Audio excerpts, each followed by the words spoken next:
আসসালামু আলাইকুম। Just IT and এডুতে সবাইকে স্বাগতম। আজকে কথা বলবো আলোচনা করব সপ্তম শ্রেণীর আইসিটি নিয়ে দ্বিতীয় অধ্যায়। প্রথম অধ্যায় এর আগে সমাধান করা হয়েছে নমুনা প্রশ্ন এবং অতিরিক্ত প্রশ্ন, বহুনির্বাচনী প্রশ্ন দিয়ে। আজকে দ্বিতীয় অধ্যায় নিয়ে আলোচনা করব। এই পাঠে রয়েছে, এই অধ্যায়ে রয়েছে কম্পিউটার যন্ত্রাংশ নিয়ে আলোচনা। তো প্রথমে আমরা অধ্যায় শেষে নমুনা প্রশ্ন, বহুনির্বাচনী, সঠিক উত্তর, সংক্ষিপ্ত প্রশ্ন সমাধান করব। তারপরে অতিরিক্ত 15টি নৈর্ব্যক্তিক প্রশ্ন সমাধান করব সম্পূর্ণ গাইডবিহীন পাঠের আলোকে। তো ভিডিওটি শুরু করা যাক। শিক্ষার্থীবৃন্দরা সকলে খাতা কলম নিয়ে বসে পড়বে। খাতায় এগুলো আগে নোট করে তারপরে লিখে তারপরে মুখস্থ করবে। মোবাইল বা ডিভাইস হাতে নিয়ে পড়া আসলে সম্ভব নয়, পড়া যায় না, পড়া হবে না। তো খাতায় নোট করে লিখে তারপরে অ্যান্সারগুলো আগে লিখে তারপরে পড়তে পারে। সঠিক উত্তরগুলা দেখা যায় পড়া যায়, আর যেহেতু প্রশ্নগুলো আছে প্রশ্নগুলো খাতায় লিখে পড়লে সবচেয়ে ভালো হবে। তো আজকে সপ্তম শ্রেণীর তথ্য পদ্ধতি দ্বিতীয় অধ্যায় কম্পিউটার সংশ্লিষ্ট যন্ত্রপাতি নিয়ে এই অধ্যায়ে নমুনা প্রশ্ন এবং অতিরিক্ত প্রশ্ন আলোচনা করব।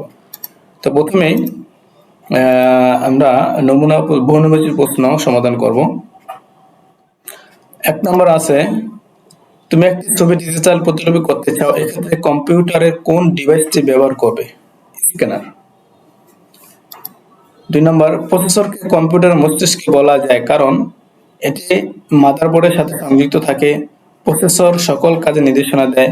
এটির মাধ্যমে তথ্য প্রক্রিয়াকরণ সম্পন্ন হয়। উত্তর গ। 2 ও 3 দুইটা হবে, 2 আর 3 নম্বর হবে। 3 নম্বর, তোমার ডিজিটাল ক্যামেরায় তোলা ছবি সেভ বা সংরক্ষণ করতে কোন ডিভাইসটি ব্যবহার করবে? হার্ড ডিস্ক ক্যামেরায়। এখানে যদি মোবাইল হচ্ছে সেক্ষেত্রে আবার রুম হতো, মোবাইলের রুম, আবার একটা র্যাম আছে মোবাইলে। হ্যাঁ, ডিজিটাল ক্যামেরা যেহেতু ক্যামেরা হার্ড ডিস্ক, যেসব ক্যামেরা হার্ড ডিস্ক সেটা হার্ড ডিস্ক হবে। আর দেখা যাচ্ছে কিছু রুম মানে রোম হবে, রুম মানে রুমের স্টোরেজ মোবাইল ক্যামেরা হয়, তো সেক্ষেত্রে আবার অ্যান্সার ঘুরে যাবে রুম হবে। ঠিক আছে। তো 4 নম্বর, একসাথে সরাসরি ছবি দেখা ও কথা বলার জন্য কোন কোন ডিভাইস ব্যবহার করা হয়? কম্পিউটার ও ওয়েবক্যাম। তারপরে 5 নম্বর, কণা। এখানে 5 নম্বর আগে একটা অনুচ্ছেদ আছে, উক্তি আছে, এখানে কিছু উক্তিটা দিয়ে কণা নিয়ে একটা অনুচ্ছেদ আছে, সেটা থেকে 5 আনসার করতে হয় সঠিক উত্তর। তো এখানে কণা খেলা খেলতে পারে, ইন্টারনেট ব্যবহার করে, ল্যাপটপ টিভি কার্ড সংযোগ করে, টেলিভিশন ল্যাপটপ সংযোগ করে। এখানে উত্তর হবে ঘ, মানে তিনটাই। তো 6 নম্বর, খেলাটি রেকর্ড করার সবচেয়ে সুবিধাজনক ডিভাইস কোনটি? Hard drive. হার্ডের মধ্যে রেকর্ড করা যায়। এবার এলো মানে বৈধ নমুনা প্রশ্ন দেওয়ার 6টি বহুনির্বাচনী প্রশ্ন। এবার আমরা সংক্ষিপ্ত প্রশ্ন সমাধান করব। প্রথমে এই সংক্ষিপ্তগুলো সম্পূর্ণ গাইডবিহীন সম্পূর্ণ পাঠ থেকে নেওয়া হয়েছে। 1 নম্বর প্রশ্ন, কিবোর্ড ইনপুট ডিভাইস বলা হয় কেন? এটা দেখেন উত্তর সংকেত নিচে দেওয়া আছে। পার্ট 8 ইনপুট ডিভাইস মানে পার্ট নাম্বার 8 থেকে এই উত্তরটা নেওয়া হয়েছে। সম্পূর্ণ গাইডবিহীন, গাইডের সাথে অনেক লাইন মিলবে, মিলবেও না। সম্পূর্ণ পাঠ্য বই থেকে যেহেতু উত্তরগুলো নেওয়া, গাইড থেকে তুলনামূলক সহজে ব্যাখ্যা করা যায়। তো এটা উত্তরগুলো লিখে তারপর মুখস্থ করতে হবে, খাতায় উঠাবে তারপর মুখস্থ করবে। উত্তর হলো, কিবোর্ড হলো কম্পিউটার ইনপুট দেওয়ার প্রধান ও বহুল ব্যবহৃত যন্ত্র। তথ্য যোগাযোগ প্রযুক্তির অধিকাংশ যন্ত্রে কিবোর্ডের মাধ্যমে নির্দেশনা প্রদান করা হয়। আমরা যখন কিবোর্ডের বোতাম চেপে কোনো বর্ণ, সংখ্যা বা বিশেষ চিহ্ন টাইপ করি তখন সেই তথ্যগুলো কম্পিউটারের প্রসেসরের ইনপুট হিসেবে প্রবেশ করে। এই যন্ত্রটি ব্যবহার করে আমরা কম্পিউটারকে আমাদের চাওয়া অনুযায়ী কাজ করার নির্দেশনা দেই বলেই একে ইনপুট ডিভাইস বলা হয়। এটি টাইপরাইটারের আধুনিক রূপ। উত্তর সংকেত আছে পার্ট 8। 2 নম্বর প্রশ্ন, মাউসকে ইনপুট ডিভাইস বলা হয় কেন? এটা 8 নম্বর পার্ট, 8 ও 9 পার্ট থেকে নেওয়া হয়েছে আর কি। কিবোর্ড এবং মাউস একসাথে ছিল পার্টে, সেখান থেকে নেওয়া হয়েছে। মাউস একটি জনপ্রিয় ইনপুট ডিভাইস যাকে অনেক সময় পয়েন্টিং ডিভাইসও বলা হয়। মাউস নাড়াচাড়া করে কম্পিউটার মনিটর পর্দায় একটি তীরের মতো কার্সর নাড়াচাড়া করে। আমি যে কার্সর নাড়াচাড়া করতেছি এটা হচ্ছে মাউসের একটা কার্সর। মাউসের বাটন ক্লিক করে আমরা বিভিন্ন ফাইল, ফোল্ডার বা সফটওয়্যার নির্বাচন করি এবং সেগুলিকে খোলা বা চালানোর নির্দেশনা দিই। অর্থাৎ মাউসের মাধ্যমে ব্যবহারকারী সরাসরি প্রসেসরকে ইনপুট সিগন্যাল পাঠাতে পারে, যা কম্পিউটারের কার্য পরিচালনায় সাহায্য করে। এই কারণে মাউসকে ইনপুট ডিভাইস বলা হয়। 3 নম্বর প্রশ্ন, দুটি আউটপুট ডিভাইসের সংক্ষিপ্ত পরিচয় দাও। মনিটর আর প্রিন্টার কথা উল্লেখ করেছে। মনিটর মূলত একটি দৃশ্যমান আউটপুট ডিভাইস। কম্পিউটার প্রসেসিং করার পর ফলাফল মনিটরের পর্দায় প্রদর্শিত হয়। বর্তমানে সিআরটি মনিটরের বদলে এলসিডি বা এলইডি মনিটর বেশি ব্যবহৃত হয়। প্রিন্টার কম্পিউটারে প্রস্তুত করা কোনো তথ্য বা ছবি কাগজে স্থায়ীভাবে ছাপানোর জন্য প্রিন্টার ব্যবহার করা হয়। এটি 3 ধরনের হতে পারে: ডট, ম্যাট্রিক্স, ইনজেক্ট এবং লেজার প্রিন্টার। লেজার প্রিন্টার বর্তমানে এর গতি ও মানের জন্য অত্যন্ত জনপ্রিয়। এর উত্তরটা নেওয়া হয়েছে পার্ট 16-17 থেকে। এই যে উত্তর সংখ্যা দেওয়া আছে। 4 নম্বর প্রশ্ন, এক্সটার্নাল হার্ড ডিস্ক কাকে বলে? এর একটি সুবিধা লিখো। যে হার্ড ডিস্ক কম্পিউটারের ভেতরে অস্থায়ীভাবে সংযুক্ত না থেকে বাইরে আলাদা ভাবে থাকে এবং ইউএসবি পোর্টের মাধ্যমে যে কোনো কম্পিউটারের সাথে যুক্ত করা যায় তাকে এক্সটার্নাল হার্ড ডিস্ক বলে। সুবিধা, এর প্রধান সুবিধা হলো বহনযোগ্যতা। বিপুল পরিমাণ তথ্য একই স্থান থেকে অন্য স্থানে নিতে এখন আর সম্পূর্ণ কম্পিউটার বা ল্যাপটপ বহন করা প্রয়োজন পড়ে না। শুধুমাত্র পকেটে বহনযোগ্য এই এক্সটার্নাল হার্ড ডিস্ক নিলেই চলে। এটি ব্যাকআপ রাখার জন্য খুব উপযোগী। এটা উত্তর সংখ্যা পার্ট 11 থেকে নেওয়া হয়েছে।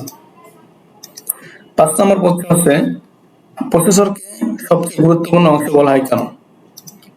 উত্তর, প্রসেসর বা সিপিইউ সেন্ট্রাল প্রসেসিং ইউনিট হলো কম্পিউটার মস্তিষ্ক। আমাদের মস্তিষ্ক যেমন শরীরের সব কাজ নিয়ন্ত্রণ করে, তেমনি প্রসেসর কম্পিউটার হার্ডওয়্যার ও সফটওয়্যারের মধ্যে সমন্বয় সাধন করে সকল কাজ পরিচালনা করে। ইনপুট ডিভাইস থেকে আসা তথ্য গ্রহণ করা, সফটওয়্যারের নির্দেশ বোঝা এবং সে অনুযায়ী গাণিতিক ও যৌক্তিক প্রক্রিয়াকরণ শেষে আউটপুট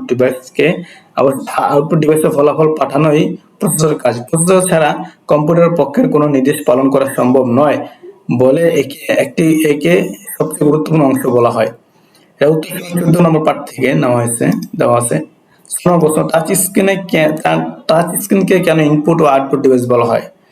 এটা উত্তর 15তম পার্ট থেকে নেওয়া হয়েছে। টাচ স্ক্রিন হলো একটি বিশেষ ধরনের ডিসপ্লে যা একই সাথে দুটি কাজ করতে সক্ষম। প্রথমত, এটি একটি ইনপুট ডিভাইস, কারণ ব্যবহারকারীরা আঙ্গুলের স্পর্শের মাধ্যমে সরাসরি স্ক্রিনে নির্দেশ প্রদান করতে পারে। দ্বিতীয়ত, এটি একটি আউটপুট ডিভাইস, কারণ প্রসেসিং শেষে ফলাফলটি একই স্ক্রিনের ছবি বা টেক্সট হিসেবে দেখা যায়। যেহেতু এটি ইনপুট গ্রহণ এবং আউটপুট প্রদর্শন উভয় কাজে একটি একক হার্ডওয়্যারের মাধ্যমে সম্পন্ন করে, তাই টাচ স্ক্রিনকে ইনপুট আউটপুট ডিভাইস বলা হয়। উত্তর সংখ্যা 15 নম্বর পাঠ। এগুলো 6টি সংক্ষিপ্ত প্রশ্ন উত্তর, মানে বইতে দ্বিতীয়ত নমুনা প্রশ্নে এই 6টা প্রশ্ন সংক্ষিপ্ত দেওয়া আছে। আর পার্ট যারা রিডিং করবে, পার্টটা রিডিং করে তারা কিন্তু চাইলে আরো বিস্তারিত দিতে পারে, ওখানে আরো বিস্তারিত আলোচনা আছে। তো এখন আমরা জানবো অতিরিক্ত 15টি বহুনির্বাচনী জানবো আমরা আর কি। পার্ট থেকে নেওয়া হয়েছে, এখানে যতগুলো পার্ট আছে দ্বিতীয়ত পার্ট থেকে নেওয়া হয়েছে। প্রথম 1 নাম্বার, ওএমআর পুনরূপ কি? উত্তর ক, অপটিক্যাল মার্ক রিডার। 2, 1 গিগাবাইট সমান কত মেগাবাইট? 1024 মেগাবাইট। আধুনিক কম্পিউটারের কিবোর্ডের ধারণা এসেছে কোন যন্ত্র থেকে? টাইপরাইটার। আর র্যাম কোন ধরনের মেমোরি? অস্থায়ী মেমোরি। হার্ড ডিস্কে ঘূর্ণায়মান চাকতিগুলোকে কি বলা হয়? প্লটার। এসএসডি এর পুনরূপ কি? Solid state drive. মাদারবোর্ড অত্যাবশ্যকীয় অংশ কোনটি যা সিপিইউ এর সাথে সমন্বয় করে? খ, চিপসেট। 8, কত সালে প্রথম মাইক্রোপ্রসেসরের উদ্ভাবিত হয়? উত্তর খ, 1971 সালে। 9 নম্বর, কম্পিউটারের নিজস্ব ভাষার নাম কি? উত্তর খ, মেশিন ভাষা। ASCII কোড কত বিটের হয়ে থাকে? এটা খ নম্বর 8 বিটের। 11 নম্বর, মাল্টিমিডিয়া প্রজেক্টরের উজ্জ্বল পরিমাপের একক কি? লুমেন্স। উত্তর খ, লুমেন্স। 12, ল্যাপটপে সাধারণত কোন ক্যামেরা সংযুক্ত থাকে? খ নম্বর, ওয়েব ক্যামেরা। 13 নম্বর, কোনটি একই সাথে ইনপুট আউটপুট ডিভাইস হিসেবে কাজ করে? Sound card. প্লটার। 14 নম্বর, প্লটার সাধারণত কি ছাপানো কাজে ব্যবহার হয়? আর্কিটেকচারাল নকশা। বিদ্যুৎ চলে গেলে কোন মেমোরি তথ্য মুছে যায়? র্যাম। এটা বাংলাটা র্যাম হবে, মানে শব্দটা ভেঙে গেছে, ইংরেজিতে ঠিক র্যাম আছে, র্যান্ডম অ্যাক্সেস মেমোরি, র্যামের পূর্ণ হচ্ছে র্যান্ডম অ্যাক্সেস মেমোরি। তো এই ছিল 15টি বহুনির্বাচনী প্রশ্ন। এই প্রশ্নগুলো চাইলে সবাই খাতায় নোট করে তারপরে চারটি অপশন লিখতে অথবা সঠিক উত্তরটা লিখতে পারে। ঠিক আছে, তো এই ছিল আজকের মতো সপ্তম শ্রেণীর দ্বিতীয় অধ্যায় নমুনা প্রশ্ন অতিরিক্ত 15টি প্রশ্ন নিয়ে অনলাইন ক্লাস। তো সকলে ভালো থাকবে, সুস্থ থাকবে। শিক্ষার্থীরা না বুঝতে পারলে কমেন্ট করে আমি বুঝিয়ে দেওয়ার চেষ্টা করব। আর যারা পাঠ্য বই রিডিং করবে তারা কিন্তু খুব সুন্দরভাবে উত্তরগুলো সাজিয়ে গুছিয়ে বোঝাতে পারবে এবং তাদের কাছে সহজ হবে। আমি মনে করি প্রতিটি বিষয়, শুধু আইসিটি নয়, প্রতিটি বিষয়ে পাঠ যে অধ্যায় আছে, পরিচ্ছেদ আছে, এগুলো কিন্তু রিডিং পড়তে হবে। রিডিং পড়লে হবে যে কোনো প্রশ্ন যেভাবে হোক না কেন অ্যান্সার করা যাবে। আর অতিরিক্ত আমি বহুনির্বাচনী প্রশ্ন 15টা দিয়েছি এখানে, বাট এর ভিতরে যে আসবে কোনো, মানে এটা জানার জন্য আর কি এটা মানে তৈরি করা হয়েছে। আর স্টুডেন্টরা যখন রিডিং পড়বে পাঠগুলো মনোযোগ দিয়ে পড়বে। আর একটা বিষয় হচ্ছে স্টুডেন্ট যদি পেন্সিল এবং রাবার নিয়ে মার্ক করে করে পড়ে প্রতিটা লাইন যে এখান থেকে একটা সংক্ষিপ্ত প্রশ্ন বা একটা বহুনির্বাচনী প্রশ্ন তৈরি করা যায় কিনা, এভাবে যদি মার্ক করে পড়তে পারো তাহলে কিন্তু পরে মনোযোগ আসবে। এমন কি এভাবে পড়লে মনোযোগটা সম্পূর্ণরূপে বইতেই থাকবে। অনেক সময় পড়ার সময় মানে মনোযোগ থাকে না বিধায় অনেক প্রশ্ন উত্তর তারা তখন তৎক্ষণাৎ দিতে পারে না বা ভবিষ্যতে এটা ভুলে যায়। এখন যদি মনোযোগ সহকারে রিডিং পড়া যায়, পাঠগুলো পড়া যায়, তাহলে যেখান থেকে প্রশ্ন করা হোক না কেন সঠিক উত্তর সঠিকভাবেই দেওয়া যাবে। তো আজকে এই পর্যন্তই। আশা করি ক্লাসটি কেমন হয়েছে জানাবে স্টুডেন্টরা। তো মোবাইল দিয়ে পড়াশোনা না করে আগে মোবাইল দেখে অথবা যার ল্যাপটপ আছে মোবাইল দিয়ে আগে ভিডিওটি দেখে মানে খাতায় নোট করে তারপর অ্যান্সারগুলো লিখে তারপরে পড়তে হবে, তাহলে সবচেয়ে ভালো হবে। তো আজকে এ পর্যন্ত, আগামী ক্লাসের জন্য অপেক্ষা। আরেকটা বিষয় হচ্ছে কি, আমার চ্যানেলটিতে বিভিন্ন সরকারি সাইট বা মানে যেগুলা আমাদের প্রয়োজনীয় কোনো না কোনো ভাবে প্রয়োজন, কেউ না কেউ এর সাথে জড়িত শিক্ষার্থীবৃন্দ, অভিভাবকবৃন্দ বা সাধারণ জনগণ, বিশেষ করে শিক্ষার্থী, সাধারণ জনগণ, চাকরি পেশাজীবী এদের ক্ষেত্রে উপকারী এমন কিছুই আমি আমার এই চ্যানেলে ভিডিও আপলোড করব। আর হচ্ছে বিভিন্ন বোর্ডের, মাদ্রাসা বোর্ড আছে, স্কুল ঢাকা বোর্ড আছে, স্কুল বোর্ড, এগুলা বিভিন্ন নোটিশ, বিভিন্ন জিনিস আমি এখানে আপলোড করব। তো শিক্ষার্থীদের উপকারী আসবে, উপকার আসবে। তো চ্যানেলটি সাবস্ক্রাইব করে লাইক কমেন্ট করে পাশে থাকবেন। আর শেয়ার কমেন্ট, যে ভিডিওটি মনে করবেন যে শেয়ার করলে কার উপকার হতে পারে তাহলে অবশ্যই শেয়ার করবেন। তো আজকে পর্যন্তই, আল্লাহ হাফেজ।